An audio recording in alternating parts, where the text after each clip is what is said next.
Eu gostaria muito, sabe, por uma direção de Deus, que você nesta noite gravasse este versículo de uma forma correta. A vontade de Deus é uma, diga é uma. Boa, agradável e perfeita. Então veja bem, primeiro, se a coisa é boa, essa coisa é boa. Ok, já tem um ponto para ser a vontade de Deus, é uma tríplice base, não é separada. São três coisas juntas. Esta vontade, ela é agradável, ela me agrada. Isso é bom, mas isso me agrada? Isso é uma coisa agradável? É. E a última palavra, porque no versículo é assim, você vai ver comigo, ela tem que ser perfeita. O que é perfeito não tem arestas, irmãos. Sabe aquela pessoa perfeccionista? Não adianta. Não tem mais ou menos certo. Não existe, irmãos. Ou está certo ou não está. Então tem que ser bom, tem que ser agradável, mas tem que ser perfeito. Diga BAP. Nunca mais você vai esquecer a ordem, porque é assim que está em Romanos, capítulo 12. Tem que ser bom. Aí, agora você tem que compreender a vontade de Deus. Essa vontade, irmãos, Paulo fala, Romanos capítulo 12, versículos 1 e 2. Rogo-vos, pois, irmãos, meu irmão, pelas misericórdias de Deus, que apresenteis o vosso corpo por sacrifício vivo. Sacrifício vivo. Sacrifício. Olhe para o seu irmão e diga sacrifício. Bispo, você está me mandando, olha a graça. Eu não, é Paulo. Ofereça o seu corpo como se tem coisa sacrificante para a carne, vira a igreja, está sempre cansado, não é verdade? Lógico. Nosso corpo mortal, ele se cansa mesmo. Vai ouvir o cansaço, não é, Bispo Hugo? Vai ouvir a idade, vai ouvir o trabalho, vai ouvir aquela rotina. Quantos aqui trabalham sol a sol? Muitas vezes trabalham no domingo de manhã, vêm à noite à igreja. Deus conhece o teu coração, irmãos. Mas faça esse sacrifício quanto mais você puder. Santifique a tua vida e todos os teus dias serão santos. E venha à igreja o máximo que você puder, oferecer sacrifício vivo. Só esse é santo e agradável a Deus, que é, sabe o quê? O teu culto racional. Significa que você escolheu, você pensou e decidiu estar aqui nesta noite. Depois ele diz, não vos conformeis com este século, mas transformai-vos pela renovação da vossa mente, para que experimenteis, qual seja, olha a ordem, não é boa, perfeita e agradável, é boa, agradável e perfeita. O selo, boa, agradável e tem que ser perfeito. Se não tiver perfeito, irmãos, tem um problema aí. Vamos corrigir o azimute, vamos entrar no eixo, como diz a flui dos nossos corações. E neste momento, com brasa viva do altar, com o profeta sobre o altar, você então transforma a sua mente, renova a sua mente, para experimentar qual seja a boa, agradável e perfeita vontade de Deus. Não negocie com esse momento. Às vezes eu vejo algumas pessoas se agitam, saem, não participam. Não faça isso, não se junte. Fique aqui, esse é o teu lugar, ouvindo, aprendendo, sabe? Aprendendo, renovando a tua mente pela palavra de Deus.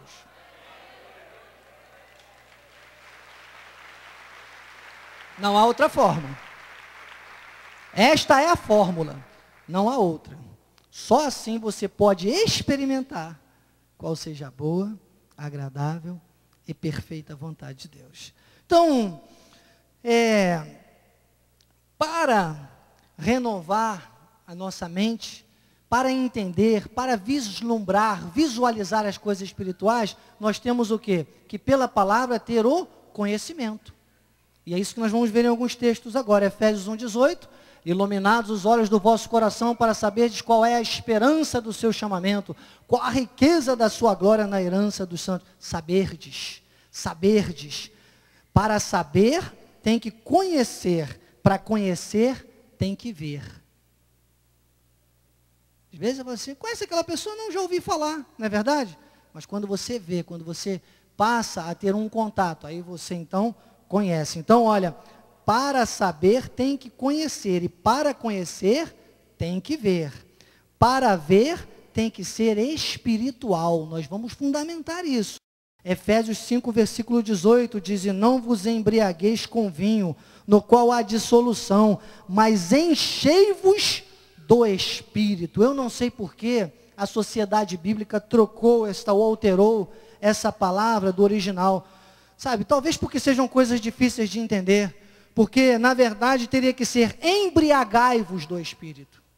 Porque ele diz, não vos embriagueis de vinho, mas embriagai-vos. Então, esse enchei-vos, o que é encher?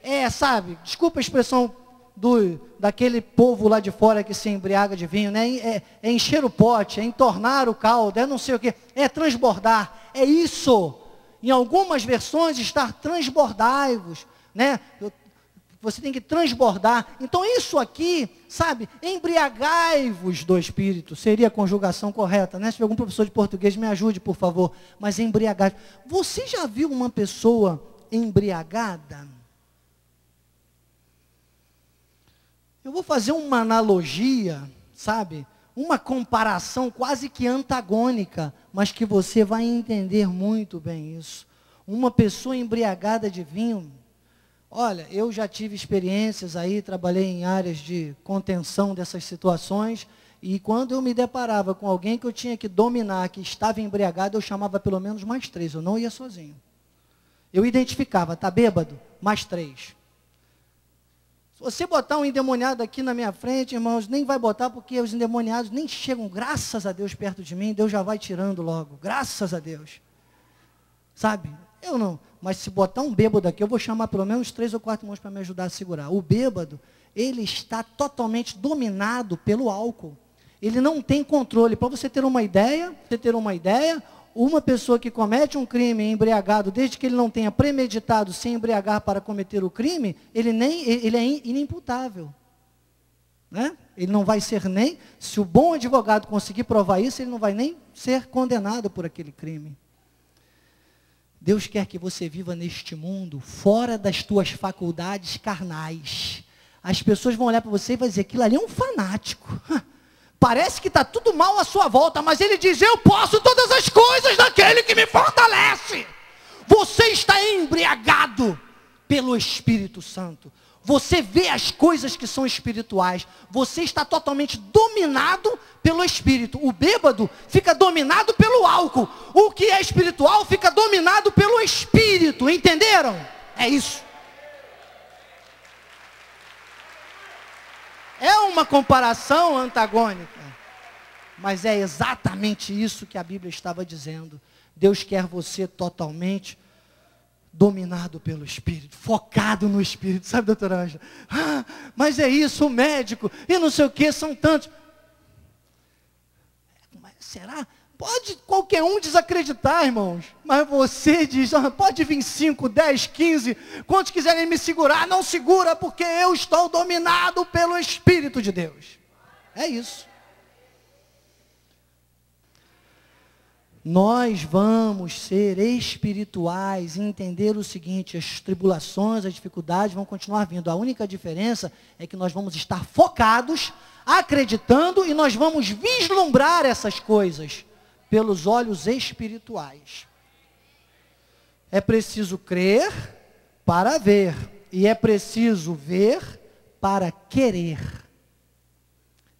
Crer para ver e ver para querer. Você só pode querer coisas que você vê. Uma outra comparação rápida, antagônica também, eu vi há um tempo um secretário de polícia, alguém em entrevista sobre esses roubos que acontecem quando param o carro, janela aberta, a madame com aquela bolsa Vitor Hugo linda, o bandido pega e sai correndo. O outro dirige com o braço para fora, com esses relógios lindos, como esse Tecnos aqui, né? O camarada vê que tem um relógio e rouba. E é por aí. Uma comparação antagônica, porque o próprio policial disse assim, olha, eu conversei com um bandido, e tal, estava dando lá uma entrevista, e disse que o bandido falou assim, olha só, as madame sabe, também ficam deixando fácil, não vou usar o termo dele aqui, porque é muito pejorativo, mas deixam a janela aberta, deixam o laptop no banco da frente, deixam a bolsa, os homens querem dirigir com o braço para fora, o que nós não vê, nós não quer, mas se nós vê, nós quer. E é assim. E, irmão, tem muito crente por aí porque não quer, porque não vê. Só vê o Cristo da carne, só vê o Cristo crucificado, só quer coroa de espinho, só quer, sabe, lamber o pó da terra, só quer via cruzes, só quer sofrer, não quer aquilo que é a segunda graça, aquilo que Jesus consumou na cruz do Calvário e anunciou o apóstolo Paulo no terceiro céu, porque não vê com os olhos espirituais a graça revelada, portanto não pode querer. Com uma grande diferencial entre nós e o bandido, nós temos direito. Glórias a Deus. Dê um glória a Deus aliviado aí. Glória a Deus. Fala a Deus, nós temos direito. E se nós, irmão, é porque é muito maravilhoso. Aquilo que você puder ver com os teus olhos espirituais, pegue. É teu. É teu. É teu. É teu, meu irmão. Checanaiô, manai. Ninguém vai poder te prender, ninguém vai poder te condenar, porque o preço já foi pago. Jesus comprou na cruz do Calvário e disse, é teu. Mas tem gente que pensa que é bandido e que tem que continuar pagando. Olha, quase chega a ser uma ingratidão com tudo que Jesus fez na cruz do Calvário. É preciso crer no Deus verdadeiro para ver suas promessas, irmãos. Acredite que você pode, você vai conseguir. Vai visualizar e depois você vai querer. Alguns dizem que nossa igreja é muito paulina, ou que usa muitas palavras motivacionais. Eu digo para você nesta noite, Paulo é o apóstolo para os gentios, portanto a nossa igreja tem que ser paulina. Você é judeu? Então é para nós. Depois, a Bíblia é motivacional. Você tem que ser uma pessoa motivada. É o marketing. Você sabe que a máxima do marketing é o quê? A propaganda é a mãe do negócio. Nós que somos os ministros da palavra de Deus, nós temos que mostrar as coisas para vocês. Na palavra, é só o que nós fazemos. Eu estava assistindo uma entrevista, sei, há umas 2 semanas, de uma nutricionista, e ela falava sobre as crianças quando começam a comer. Não sei se alguém aqui assistiu, e ela dizia, olha, comecem a fazer pratos diferenciados, mesmo que seu filho não coma. Mas coloque na frente dele para ele ver aquela comida, ele conhecer aquela comida, e um dia ele vai querer. E nós temos essa função de fazer esse marketing do que é teu direito, um marketing gratuito, um marketing de te mostrar, de te evidenciar aquilo que é teu por direito, para você poder, com os olhos espirituais, ver o invisível, mais real. Então, Isaías 1,19 diz, se quiserdes, olha, se quiserdes querer, tem que conhecer. Guarde isso. Vamos lá, 2 Crônicas, capítulo 20, versículo 20. Crede no Senhor vosso Deus, estareis seguros, o relógio corre. Crede nos seus profetas e prosperareis. Aquelas frases, Bispo Mussalã, crede no Senhor vosso Deus. Acreditar, crendo, parece uma redundância, no Deus vivo e verdadeiro, porque não é só acreditar, mas acreditar sabendo no que está acreditando, no Deus vivo e verdadeiro, com visão do reino.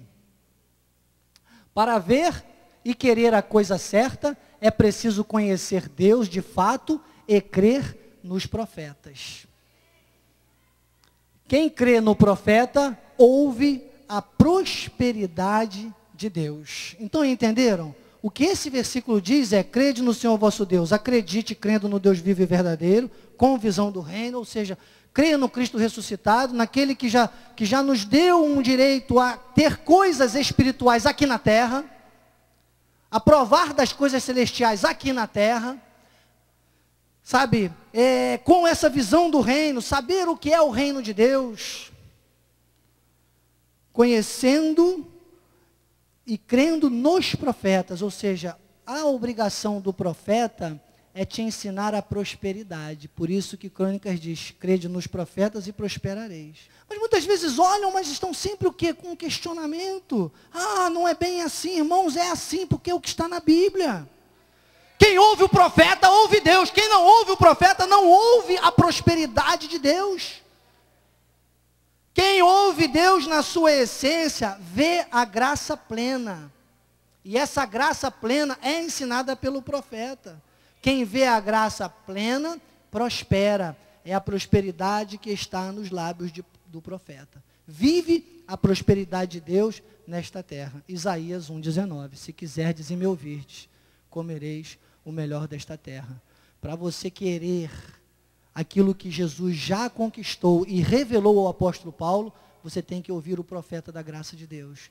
Aí você então vai ouvir dos lábios do profeta aquilo que é a graça de Deus. E você vai ter direito ao melhor desta terra. Essa terra em si não tem nada de bom para te oferecer. Para aqueles que podem ver a bênção. Senão você só vai ver calamidade e destruição. O profeta da graça de Deus, ele tem essa função, irmãos, de fazer o Deus verdadeiro ser conhecido entre os seus eleitos. Veja só Tito, capítulo 1, versículo 1. Paulo, servo de Deus e apóstolo de Jesus Cristo, para promover a fé que é dos eleitos e o pleno conhecimento da verdade. Então, Paulo, ele é o precursor disso. Paulo, ele trouxe isso, ele disse, olha, ele é separado para promover isso, e nós temos que pregar isso, continuar ensinando isso, o pleno conhecimento, sabe, verdade segundo a piedade, Eusébio do original, a graça de Deus. Atos 17, versículos 16 a 23, diz, enquanto Paulo os esperava em Atenas, o seu espírito se revoltava em face da idolatria dominante naquela cidade. Por isso dissertava na sinagoga, entre os judeus e gentios piedosos, também na praça, todos os dias entre os que se encontravam ali. Está falando do ministério de Paulo, lá em Atos, né, como começou. E diz que alguns dos filósofos contendiam com ele. Sempre tem um filósofo. Irmão, o seu conhecimento não tem que ser empírico ou vulgar, não tem que ser filosófico, muito menos teológico. O seu conhecimento tem que ser científico, tem que ser a graça de Deus. A Bíblia tem uma ciência, é o Evangelho da Graça, a ciência que explica a Bíblia. Não fique com filosofia. Vamos pular aqui para o versículo 22, que diz que Paulo, levantando-se, disse, senhores atenienses, em tudo vos vejo acentuadamente religiosos. Olha como Paulo era bem intrépido, hein, irmãos? Que autoridade. Lá em Romanos, no capítulo 10, versículo 2, ele diz, olha, esse povo, eu dou o testemunho de que tem zelo, mas não tem conhecimento, não está no telão. Romanos 10, 2, ele diz, olha, esse povo tem zelo, mas não tem conhecimento. Zelo sem conhecimento, irmãos. Diz assim, faz assim com a cabeça. Zelo sem conhecimento, não serve. Porque Paulo está dizendo aqui, olha, acentuadamente religiosos. Os religiosos estão cheios de zelo, são muito zelosos. Cuidado, cuidado, cuidado, cuidado. E tornam o evangelismo, o cristianismo, a graça de Deus um fardo que Jesus já levou na cruz do Calvário. Então ele diz, olha, passando e observando os objetos do vosso culto, encontrei também um altar no qual está escrito, ao Deus desconhecido, pois esse que adorais sem conhecer, é precisamente aquele que eu vos anuncio. Olha que coisa linda, irmãos. É precisamente aquele que vos anuncio.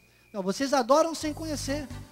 Adoram, mas não tem noção. São sem noção. Não tem noção da abrangência, da autoridade, da competência, da capacidade que podem ter através desse Deus. Mas eu vos anuncio. Não entenderam o chamado da graça de Deus? Nós anunciamos. Deus é bom demais. Ele me ama e eu também o amo demais. Deus é bom, Deus é bom demais. Ele me ama, sim, Deus me ama. Seu amor me satisfaz, me satisfaz.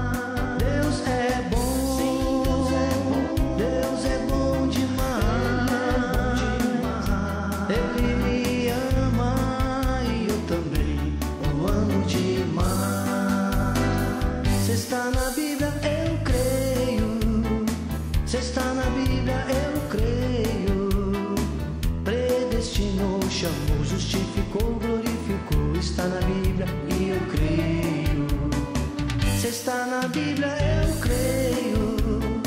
Se está na Bíblia, eu creio. Predestinou, chamou, justificou, glorificou. Está na Bíblia e eu creio. Você é mais que vencedor. Você é mais que vencedor. É o que venho aqui falar. Tu tens a mesma fé de Cristo e só precisas ativar. Exerça tua confissão, ative a fé sem vacilar, porque o Deus de Abraão, que habita em ti, vai operar. Confesse em mim com a palavra, creia somente e confesse. A Bíblia diz que tudo podes naquele que te fortalece. A Bíblia diz que tudo podes naquele que te fortalece. Deus responde quando oro. Deus responde, Deus responde, Deus responde quando oro. Deus responde coisas grandes, Ele faz, sua resposta é eficaz. Ele opera e faz maravilhas, transforma o homem e lhe dá paz. Se eu pergunto, Ele fala, fala ao meu coração, supra as minhas necessidades. Ele é o Deus de toda provisão. Deus responde quando oro. Deus responde, Deus responde, Deus responde quando oro. Deus responde.